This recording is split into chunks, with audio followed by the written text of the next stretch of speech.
toutes et à tous, je suis Stéphanie du blog La Fée Stéphanie et je suis très heureuse de vous retrouver aujourd'hui encore dans ma cuisine pour une nouvelle recette en vidéo. Je vous l'avais promis la semaine dernière, aujourd'hui nous allons faire du pain. Dans la vidéo précédente, je vous ai montré comment fabriquer un levain de A à Z. Nous allons maintenant l'utiliser. Alors vous avez été très nombreux tout au long de la semaine à m'envoyer les photos de vos levains qui ont gonflé, bullé, qui étaient bien en forme. Donc j'espère que vous êtes prêts à boulanger aujourd'hui. Je vous propose de réaliser un pain que nous allons pouvoir faire à la main, sans robot. Nous n'avons pas tous de robot à la maison. Moi j'en ai un robot pétrisseur et j'avoue que je suis très contente de l'avoir parce que je boulange beaucoup. Donc quand on a un robot, c'est très facile, on met tous les ingrédients dedans, le robot pétrit et en gros on n'a rien à faire. Donc il faut vraiment quelques minutes pour faire un pain. À la main c'est un petit peu plus long, mais ça dépanne bien de temps en temps pour commencer, pour voir si faire le pain ça vous plaît ou pas. Et moi de temps en temps j'avoue que j'aime bien pétrir la main parce que je trouve ça tout à fait relaxant. Voilà. Alors avant de commencer un pain au levain, la première chose à faire, vraiment c'est la base que vous devrez toujours faire, c'est rafraîchir votre levain. Parce que si vous n'avez pas un levain assez fort, qui ne double pas de volume déjà à lui tout seul, il sera incapable de faire gonfler une pâte à pain avec une grosse quantité de farine. Donc quelques heures à l'avance ou la veille, pensez bien à rafraîchir votre levain. Alors moi j'ai rafraîchi mon levain hier soir pour pouvoir l'utiliser ce matin. Mais donc je vais utiliser celui-là. Par contre, je vous avais quand même promis de vous montrer comment est-ce que j'utilisais mon levain au quotidien. Alors voici mon levain mère. Alors il est sous une charlotte. Moi je laisse mon levain mère dans un saladier parce que je trouve que c'est plus pratique pour à chaque fois pour le rafraîchir sans devoir transvaser d'un saladier à l'autre. Donc c'est vrai qu'avec le temps j'ai appris à ne plus peser mon levain et je sais quelle consistance il doit avoir. Donc je vais vous montrer quand même mon levain. Voici mon levain sous le bocal. Donc celui-là c'est un levain que je garde au frigidaire. Donc vous voyez à l'intérieur, on voit il est plein de bulles. Ce levain est un levain qui est hydraté à 60% à peu près. Ça veut dire que sur 100 g de farine, il y a à peu près 60 g d'eau. Donc il n'est pas très liquide, il est plutôt, regardez, il a un peu cette consistance, la consistance d'une pâte. Donc la première chose que je vais faire et que vous allez devoir faire aussi, vous allez devoir le diluer dans l'eau. Et je commence à touiller, à mélanger, à diluer mon levain. C'est la première chose que je fais, je dilue mon levain dans l'eau. La quantité d'eau à insérer dans le levain va dépendre du type de levain que vous voulez obtenir. Pour un levain dur, il faudra diluer le levain dans la moitié de son poids en eau, à peu près. Pour un levain liquide, il faudra diluer le levain dans son poids en eau. Ajoutez maintenant la farine et commencez à mélanger avec une grande cuillère en bois. J'essaye toujours de garder un levain qui a la consistance d'une pâte à focaccia, c'est-à-dire pas trop liquide et pas trop dure non plus. Elle reste souple et facile à travailler avec une spatule ou avec une cuillère. Levain dur ou levain liquide, les deux types de levain se ressemblent et leur fonction est la même. Mais alors lequel utiliser? C'est vraiment une question de préférence. Il n'y a pas de bonne ou de mauvaise méthode et rien ne vous empêche de passer de l'un à l'autre.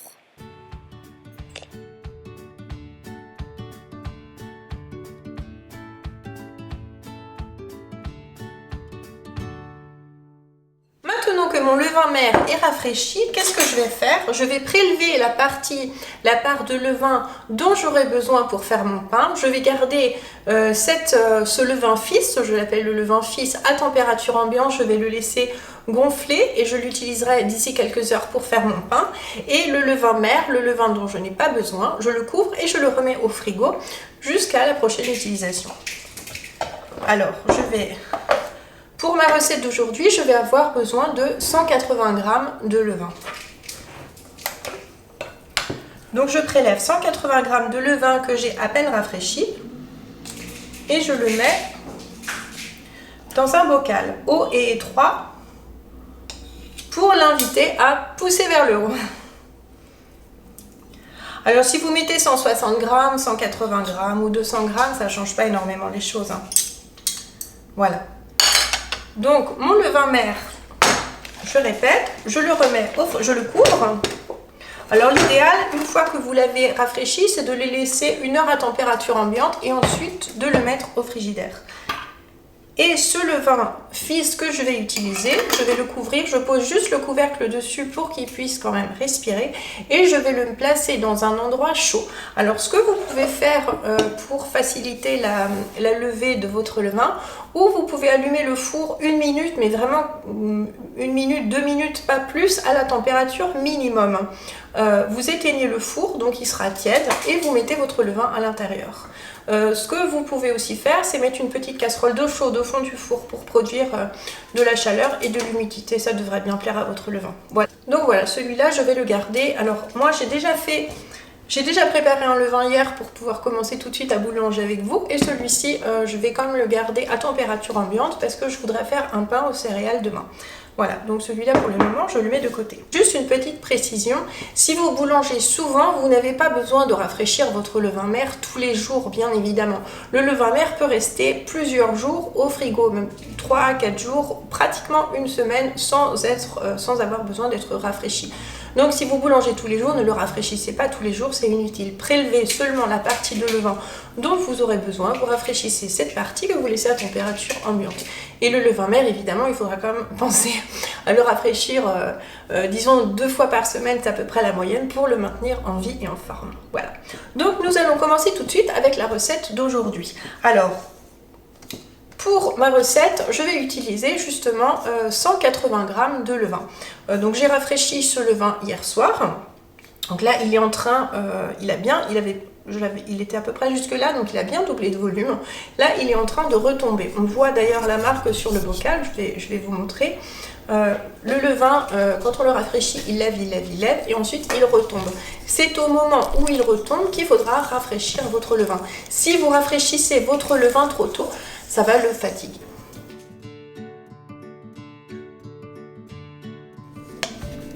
La première chose que je vais faire, c'est verser mon levain dans mon saladier.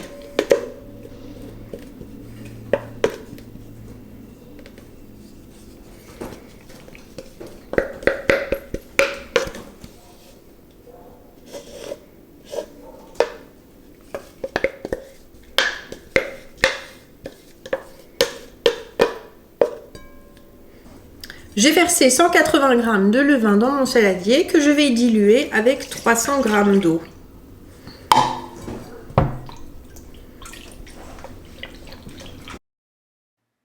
En mélangeant, on obtient une préparation très liquide et pleine de petites bulles d'air.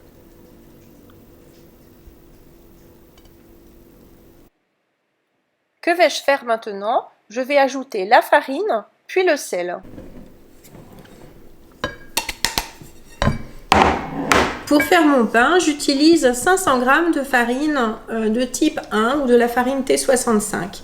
J'utilise une farine bio puisqu'on fait un pain au levain avec une matière naturelle. On n'utilise pas de farine industrielle trop raffinée et pauvre en nutriments.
Et voilà, on obtient une belle boule de pâte que je vais remettre dans mon saladier et couvrir d'un linge.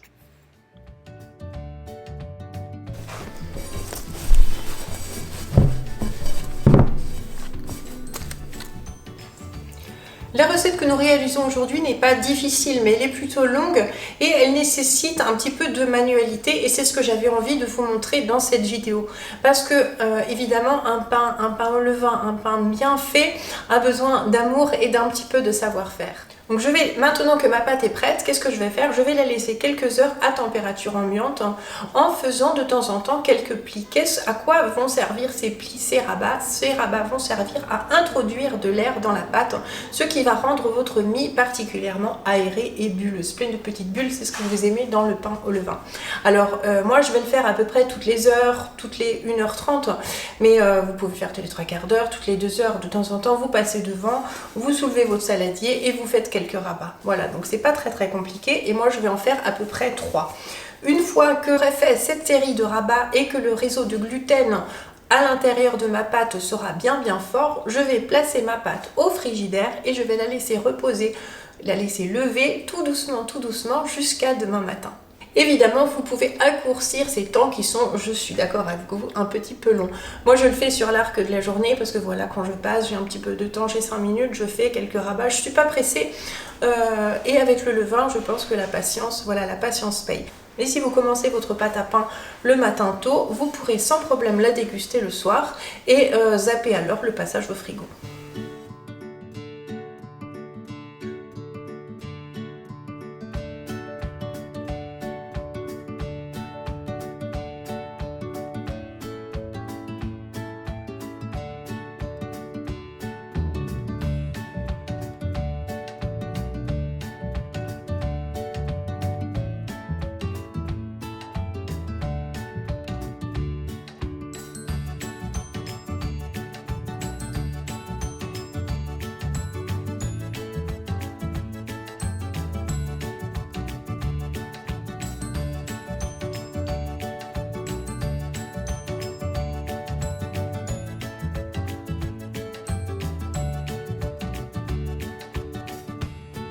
J'ai fait 3 séries de rabats à ma pâte. Maintenant, je vais la mettre au frais jusqu'à demain matin.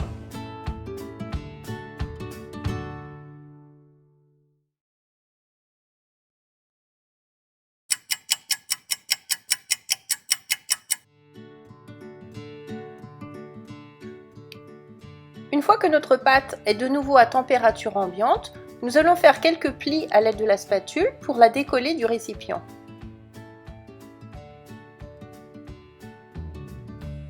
Transférez ensuite la pâte sur un plan de travail légèrement fariné.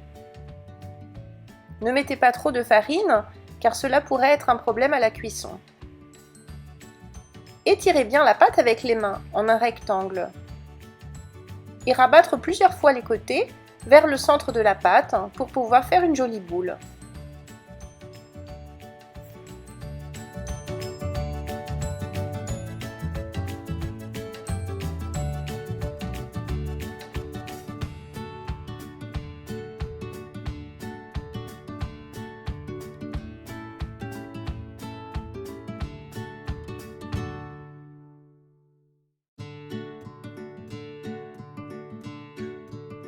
Transférez la pâte à pain dans un banneton fariné. Un banneton est un panier en osier recouvert d'un linge, une toile de lin en général, dans lequel on fait reposer le pain en attendant de l'enfourner durant la deuxième fermentation. On en trouve de différentes formes et de différentes tailles, rondes, ovales ou allongées. On peut en créer un fait maison avec tout simplement un récipient couvert d'un linge en coton.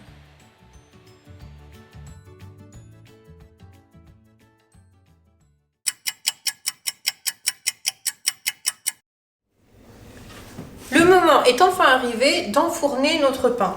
Alors, il a levé une deuxième fois dans son banneton, donc la pâte est toute belle. Qu'est-ce que j'ai fait? J'ai déjà préchauffé mon four et j'ai placé ma cocotte dans le four de manière à ce qu'elle soit bien chaude. Donc maintenant, je vais la sortir du four. Alors, faites attention évidemment de ne pas vous brûler.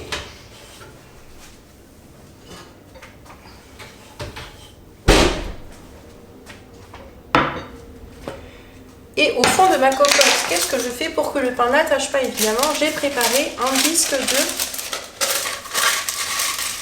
papier sulfurisé. N'oubliez surtout pas de le mettre parce que sinon vous aurez vraiment du mal à décoller votre pain. Alors je vais mettre de côté. Je prends mon bâton et je le retourne directement sur ma planche.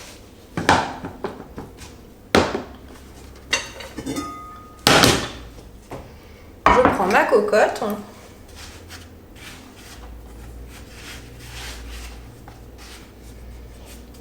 Je fais encore une série de plis. Parce que mon bâton est long alors que ma cocotte est ronde. Voilà. Et donc les plis, je les mets bien sous le pain. La partie lisse doit être sur le pain et les plis doivent être sous le pain, évidemment.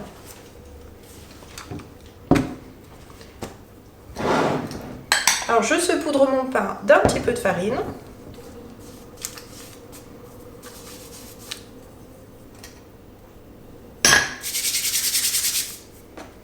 Et je grigne le pain à l'aide d'un couteau.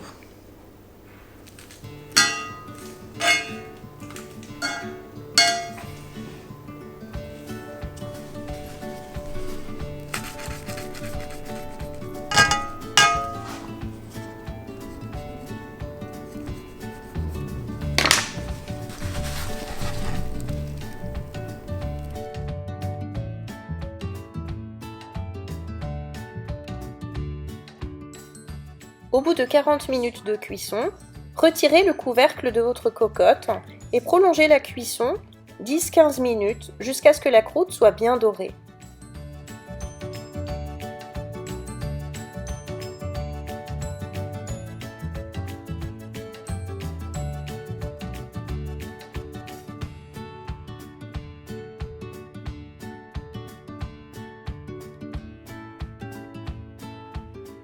Sortez le pain de sa cocotte dès qu'il sort du four et laissez-le tiédir sur une grille avant de le couper en tranches. L'idéal serait d'attendre 2 ou 3 heures que le pain soit complètement refroidi.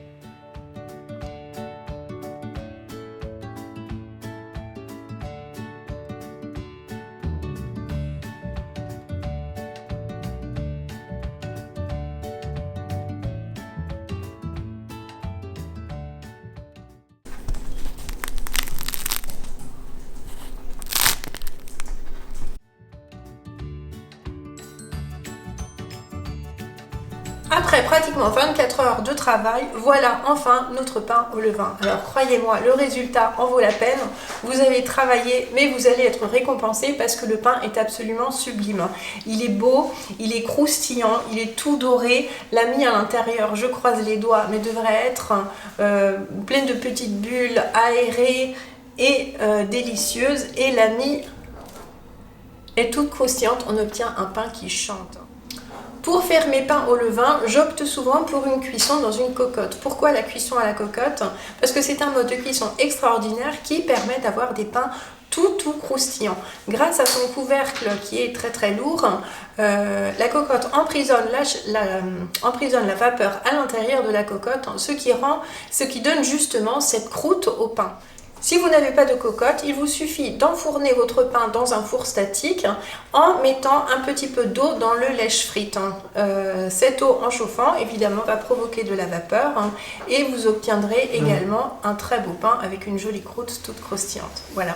Donc maintenant, la chose vraiment la plus difficile à faire, ça va être d'attendre que le pain tiédisse avant de le couper en tranches, parce que si maintenant on le coupe, c'est dommage, il faut attendre que la mie refroidisse un petit peu. Donc croyez-moi, c'est vraiment l'étape la plus difficile. Moi j'espère que cette recette vous a plu, j'espère que vous allez être tentés de la préparer. Retrouvez toutes mes recettes dans mon e-book, Le vin, mon beau levain. Donc vous trouverez toutes les explications sur le levain, comment le faire, quelle farine utiliser, comment le rafraîchir, comment le conserver, mais je réponds aussi évidemment à bien d'autres questions, et suivi d'une partie avec des recettes, toujours bien expliquées étape par étape en photo, voilà. Donc vous allez devenir des pros du pain au levain. J'espère que cette vidéo vous a plu. N'oubliez pas le pouce vers le haut sous la recette, c'est super important. Envoyez-moi un petit message si vous avez besoin d'aide ou si vous avez besoin de conseils, je me ferai une joie de vous répondre. Et évidemment, abonnez-vous à ma chaîne YouTube si vous avez envie de voir d'autres recettes en vidéo. Moi, je vous fais de gros bisous, je vous dis à la semaine prochaine avec une nouvelle recette en vidéo.